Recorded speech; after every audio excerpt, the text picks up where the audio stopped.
அருந்தமிழ் நேயர்களுக்கு வணக்கம். இன்றைக்கு நம்மளுடைய சிந்தனைக்காக தமிழ் இந்து பத்திரிகையில் வந்திருக்கின்ற 2 செய்திகள். இந்த 2 செய்திகளை கடந்த ஒரு வாரமாக தமிழ்நாடு சட்டமன்றத்தில் இந்த டீலிமிட்டேஷன்ற பேரில் நடந்துகிட்ருக்கின்ற கூத்து, இதை பொருத்தி நம்ம உங்களுக்கு சில கருத்துக்களை சொல்வதற்காக தான் இந்த நிகழ்ச்சி. வாருங்க நிகழ்ச்சிக்கு போவோம்.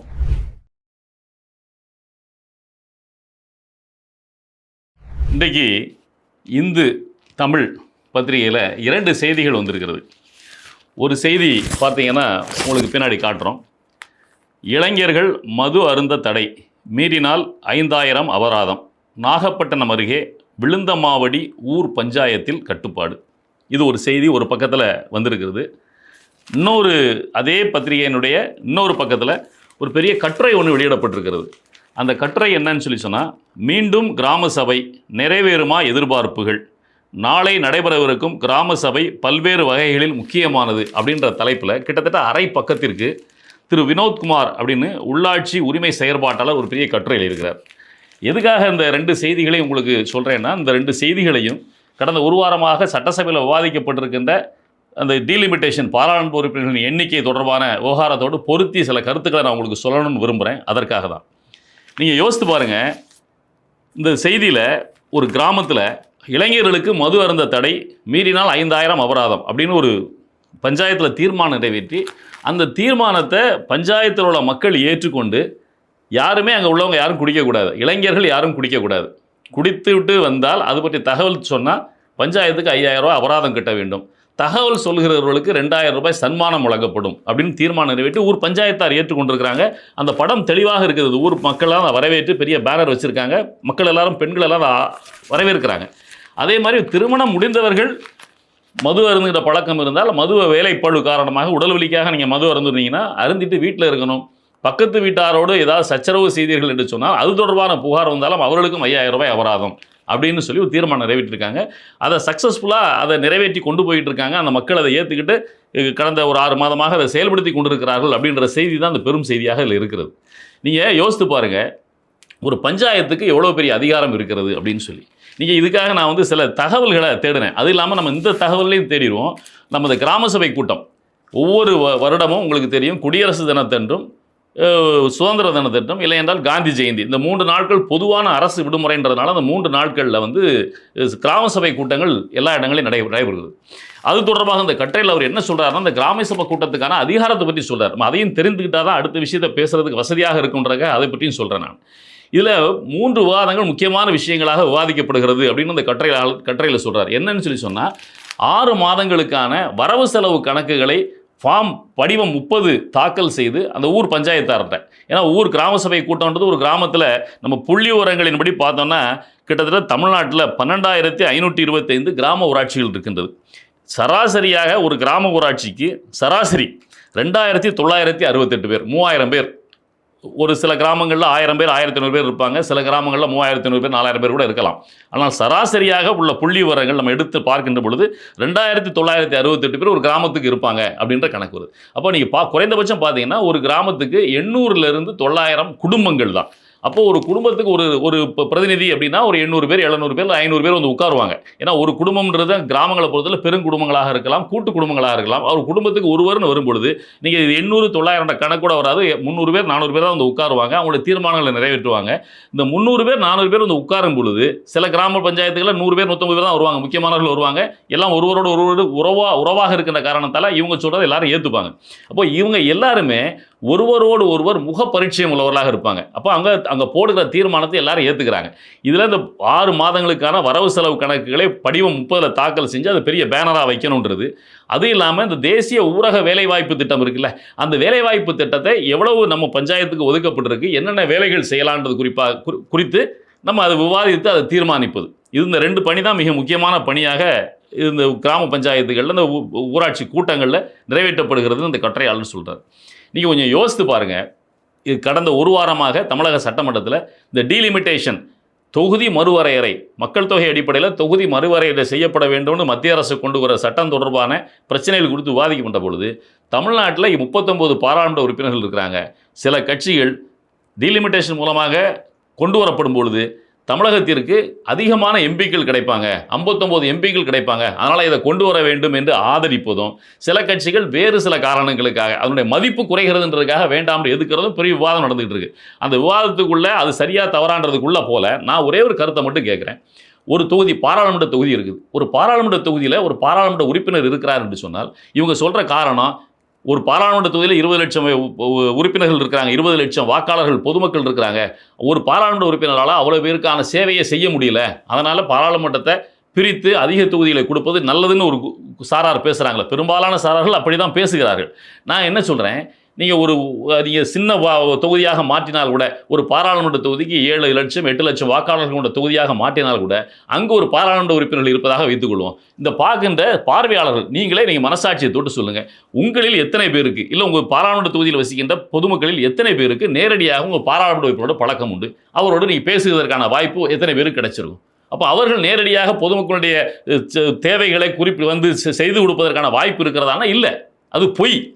அப்போ இந்த கட்சிகள் எல்லாம் சொல்றது எதுக்காகன்னு சொன்னால், பாராளுமன்ற உறுப்பினர் எண்ணிக்கை அதிகப்படுத்தினா தங்கள் கட்சியிலேருந்து 2 பேரை பாராளுமன்றத்துக்கு அனுப்ப முடியும், அந்த சமாதானம் செய்ய முடியும், தங்களுக்கு வாய்ப்பு கிடைக்கின்றதுக்காக தான் வரவேற்கிறார்களே தவிர உண்மையிலேயே பொதுமக்களுக்கு நன்மை செய்வதற்காகனா இல்லை. அப்போது இதை ஒரு ஏமாற்று வேலையாக தான் செய்கிறாங்க. ஆனால் உண்மையிலேயே என்னென்னா, இந்த கிராம பஞ்சாயத்து அளவில் அவங்களுக்கான அதிகாரம் வழங்கப்படும் பொழுது தான் இந்த மாதிரி விஷயங்கள்லாம் எளிதாக நிறைவேற்ற முடியும் அப்படின்றது தான் இந்த இந்து தமிழ் திசையினுடைய 2 கட்டளைகள் இருந்து தெரிகிறது. நீங்கள் ஒரு கிராமத்தில் தங்களுடைய கிராமத்தில் யாரும் குடிக்கக்கூடாதுன்னு தீர்மானம் நிறைவேற்றி அதை மக்கள் ஏற்றுக்கிற அளவுக்கு இருக்கிறாங்க அப்படின்னு சொன்னால், நீங்கள் பாருங்கள், கிட்டத்தட்ட தமிழ்நாட்டில் 12,525 கிராம பஞ்சாயத்துகள் இருக்குது. இந்த 12,525 கிராம பஞ்சாயத்துகளும் சேர்த்து மொத்த மக்கள் தொகை எவ்வளவுன்னு பார்த்தீங்கன்னா, கிராம பஞ்சாயத்தில் மட்டும் நகராட்சி, பேரூராட்சி, மாநகராட்சி பகுதிகளெல்லாம் நம்ம கணக்கிலே வைக்கல. இந்த 12,525 கிராம பஞ்சாயத்துகளில் உள்ள மொத்த மக்கள் தொகை என்னன்னு பார்த்தீங்கன்னா, கிட்டத்தட்ட 3,71,89,229 பேர் அப்படின்றது 2011 சென்சஸ் படி சொல்லப்படுகிறது. அப்போது நீங்கள் யோசித்து பாருங்கள், தமிழ்நாட்டில் டாஸ்மாக் வருமானத்தை வைத்து அரசு நடக்கிறது. ஆனால் பெரும்பாலான மக்கள் இந்த குடிப்பழக்கம் நமக்கு வேண்டாம், டாஸ்மார்க்கை மூடுங்கன்றதான் பெரும்பான்மையான மக்களுடைய வேண்டுகோளாக இருக்கிறது. இது அரசு செய்கிறதானா? இல்லை. நம்மளால் தேர்ந்தெடுக்கப்பட்ட சட்டமன்ற உறுப்பினர்கள், ஒரு சட்டமன்ற தொகுதியில் உள்ளவங்க, அந்த சட்டமன்ற உறுப்பினர்கள் மேலே போய் உட்காந்து கொள்கை முடிவுன்னு சொல்லி டாஸ்மாக் தீர்மானத்தை நிறைவேற்றிடுறாங்க. எல்லா இடத்தையும் டாஸ்மாக திறந்து விட்டு மக்களை குடிகாரர்களாக மாற்றி கொண்டிருக்கிறார்கள். ஆனால் அடிப்படையில் மக்களுடைய எண்ணம் டாஸ்மாக் வேணாம் என்பது தான் இந்த தீர்மானத்தில் இருந்தது. ஒரு கிராமத்தில் குடிக்க வேணாம்னு சொல்லி தீர்மானத்திலும் தெரியுது. நீங்கள் ஏற்கனவே பல செய்திகள் கேள்விப்பட்டிருப்பீங்க. பல நம்ம கிராம சபை கூட்டங்கள் நடக்கும் பொழுது எங்களுடைய கிராமத்துக்குள்ள டாஸ்மாக் கடை வேண்டாம் என்று தீர்மானம் நிறைவேற்றிய பல செய்திகளை நீங்கள் ஏற்கனவே பத்திரிகைகளில் படிச்சிருப்பீங்க இதுக்கு முன்னாடி. அப்போது நீங்கள் பாராளுமன்ற உறுப்பினர்களை கூட்டுவது பெரிதா, இல்லை இந்த கிராம பஞ்சாயத்துகளுக்கு அதிக அதிகாரம் கொடுப்பது பெரிதான்றது தான் நம்ம முக்கியமான கேள்வி.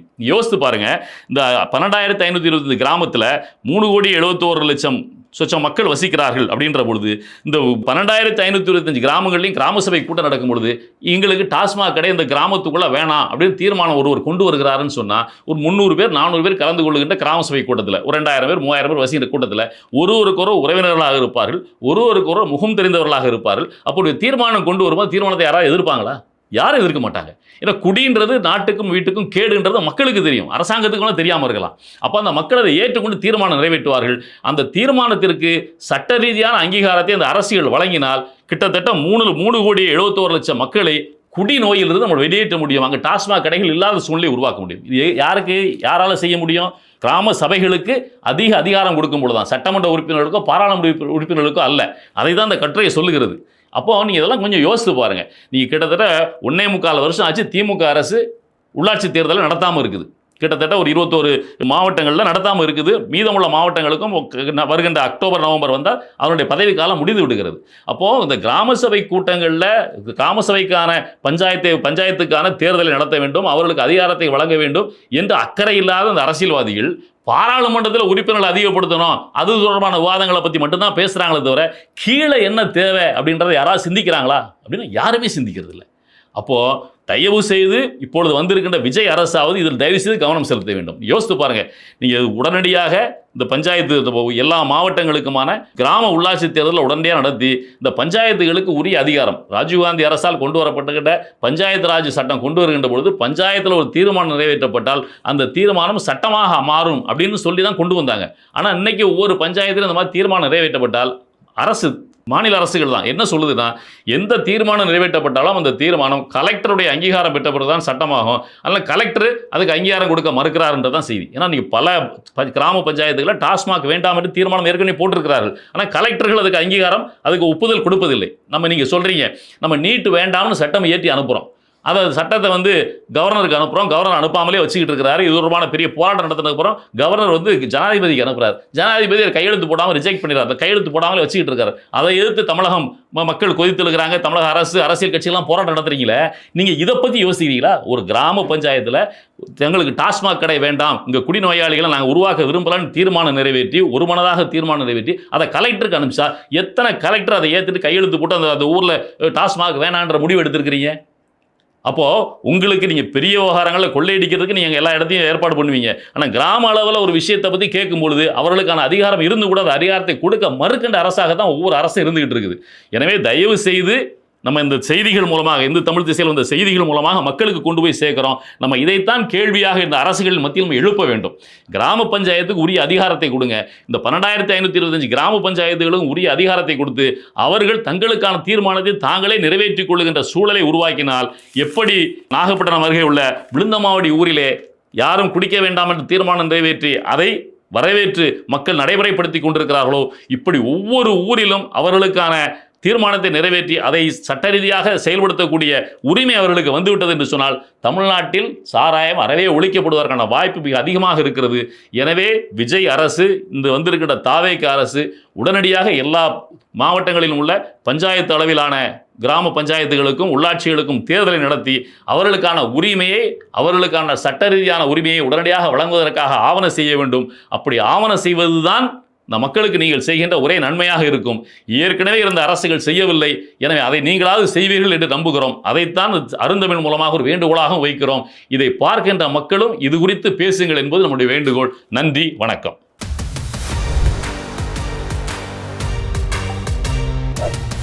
அருந்தமிழ் எங்கள் உயிருக்கு நேர்.